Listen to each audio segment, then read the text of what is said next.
కరీంనగర్ ప్రత్యేకత మీ అందరికీ తెలుసు. తెలంగాణ రాష్ట్ర సమితి అనే పార్టీకి జన్మనిచ్చిన పురిటిగడ్డ కరీంనగర్. ఆనాడు 2001 మే 17 నాడు కరీంనగర్లో జరిగిన సింహగర్జనతోనే సింహం లాంటి నాయకుడు కేసీఆర్ గారి గురించి దేశం మొత్తం తెలిసింది అంటే దానికి కారణం ఈ గడ్డ కరీంనగర్ అనే విషయం నేను మీకు గుర్తు చేస్తున్నా. జన్మనిచ్చింది కరీంనగర్. 2006లో ఎక్కడున్నది తెలంగాణ అని ఈసడించుకున్న కాంగ్రెస్ వాళ్లకు 2 లక్షల ఓట్లతో సమాధానం చెప్పిన గడ్డ, పునర్జన్మనిచ్చిన గడ్డ కూడా ఇదే కరీంనగర్. తిరిగి అయిపోయింది 2009లో ఎన్నికల్లో ఓటమితో చెల్లా చెదురు అయిపోయింది టీఆర్ఎస్. ఇక తెలంగాణ వాదం ఉండది, తెలంగాణ రాష్ట్రం ఇక మర్చిపోవాలి అనే సందర్భంలో మళ్ళీ ఇదే కరీంనగర్లో ఆనాడు కేసీఆర్ గారు రణనినాదం చేసి నిరాహార దీక్షకు బయలుదేరితే, నా శవయాత్రనో లేదా తెలంగాణ జైత్ర యాత్రనో అని బయలుదేరితే ఇదే అల్గనూరులో మళ్ళొక్కసారి ఆనాడు బ్రహ్మాండంగా ఉద్యమానికి ఊపిరిపోసిన కరీంనగర్ గడ్డకు వందనం, కరీంనగర్ బిడ్డకు వందనం. మీ అందరికీ పేరు పేరున శిరస్సు వంచి నమస్కారం. ఇవాళ కరీంనగరే లేకపోతే, కరీంనగర్ పోరాట స్ఫూర్తే లేకపోతే ఇవాళ వాస్తవానికి తెలంగాణ రాష్ట్రం సిద్ధించునో లేదో నాకైతే అనుమానమే.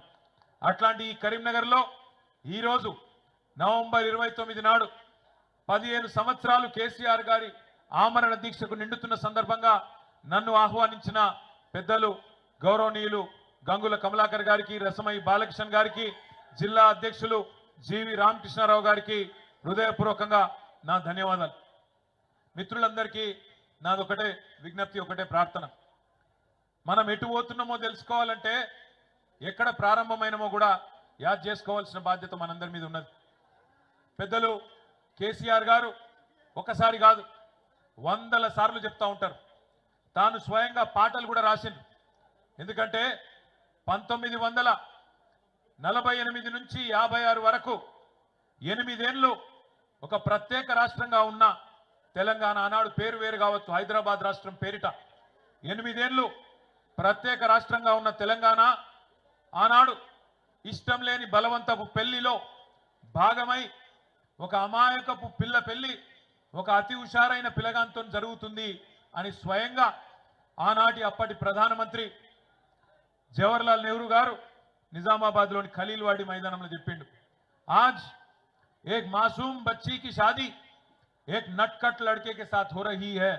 अगर ये मिलाप अच्छा चला तो अच्छी बात है, वरना जब चाहे तब तलाक ले सकते हैं అంటే ఎప్పుడు కావాలంటే అప్పుడు విడాకులు తీసుకోవచ్చు అని చెప్పిన మాట. ఆనాడు ఇష్టం లేని పెళ్లి చేసింది కాంగ్రెస్ పార్టీదే. ఆ తప్పు చేసింది కాంగ్రెస్. 1956 నుంచి 68 వరకు అడుగడుగున అన్యాయం జరిగితే 68లోనే మరల పడ్డది తెలంగాణ. 1968లో ప్రారంభమైన ఉద్యమం 71 వరకు 3 సంవత్సరాల పాటు అద్భుతంగా సాగింది. కరీంనగర్ కావచ్చు, తెలంగాణలోని ఆనాటి 10 జిల్లాలు కావచ్చు, అద్భుతంగా కదిలినాయి.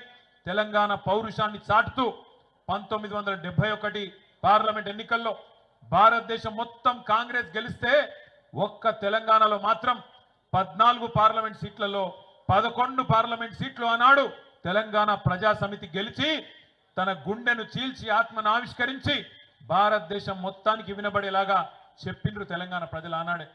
370 మంది తొలి దశ అమరుల సాక్షిగా 11 సీట్లనిచ్చి మా తెలంగాణ మాకు కావాలి అని స్పష్టంగా దేశ రాజకీయ వ్యవస్థకు చెప్పిండ్రు.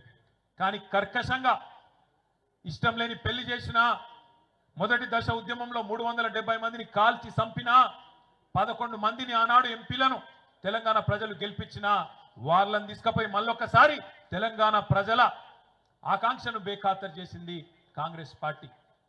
71 నుంచి 2001 దాకా 30 ఏళ్ల పాటు పెద్దలు, బుద్ధిజీవులు, ప్రొఫెసర్ జయశంకర్ లాంటి పెద్ద మనుషులు, ఆచార్య కొత్తపల్లి జయశంకర్ గారు లాంటి పెద్దలు, విద్యాసాగర్ రావు గారు లాంటి నిపుణులు, అదేవిధంగా ఇంకా కవులు, కళాకారులు, విద్యావంతులు, టీచర్లు కావచ్చు, ఉద్యోగులు కావచ్చు, వాళ్ళు కాపాడుకున్నారు. ఎప్పుడన్నా ఎవరన్నా రాకపోతారా, మళ్ళొక్కసారి తెలంగాణ ఉద్యమం రగలకపోతుందా అని చెప్పి ఎదురు చూస్తున్నప్పుడు కలిసి వచ్చే కాలానికి నడిసొచ్చే కొడుకు అన్నట్టు అప్పుడు వచ్చిండు మన నాయకుడు గులాబీ జెండా ఎగరవేస్తూ కేసీఆర్ గారు.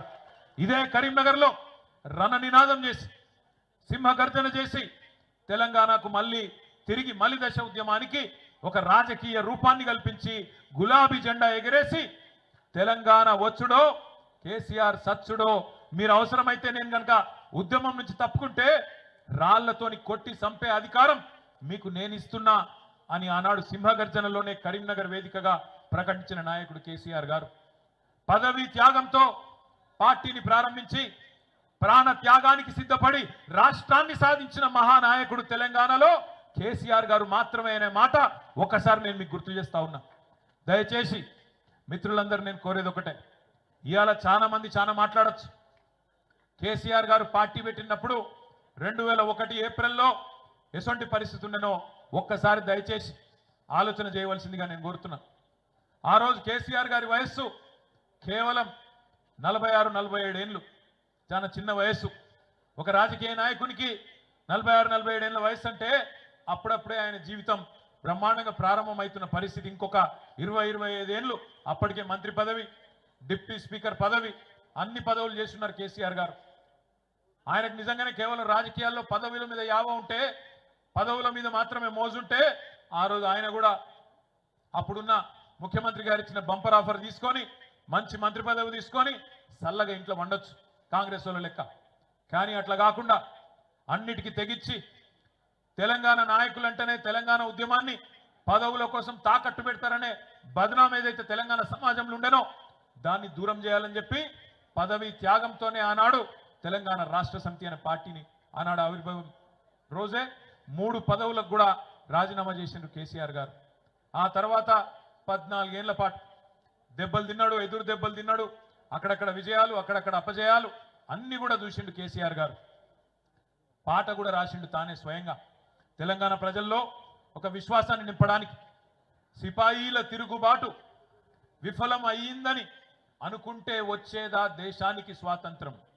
సిపాయిల తిరుగుబాటు 1857లో విఫలమయ్యిందని చెప్పి ఎక్కడోళ్ళు అక్కడ బీరిపోతే దేశానికి స్వాతంత్రం వస్తుండనా? అట్లనే రాజీ లేని పోరాటమే విజయం సాధిస్తుంది, ముమ్మాటికి తెలంగాణ రాష్ట్రం వచ్చి తీరుతుంది అని ఆనాడు 2001లోనే పాట రూపంలో మాట రూపంలో కేసీఆర్ గారు ఆనాడు చెప్పడం జరిగింది. ఇప్పుడే కమలాకర్ అన్న ఒక మీకు పాట చూపెట్టిండు, తాను తయారు చేయించిన పాట. అందులో చెప్పిండు, ఏమన్నాడు?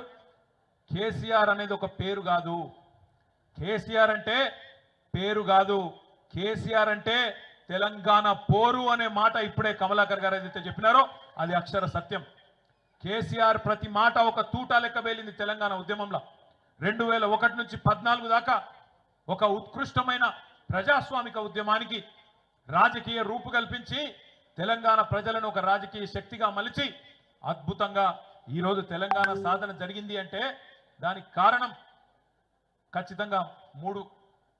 ఒకటి కేసీఆర్ నాయకత్వం, రెండోది విద్యార్థి అదేవిధంగా పోరాట వీరుల అమరత్వం, మూడవది కాంగ్రెస్ పార్టీ కర్కశత్వం.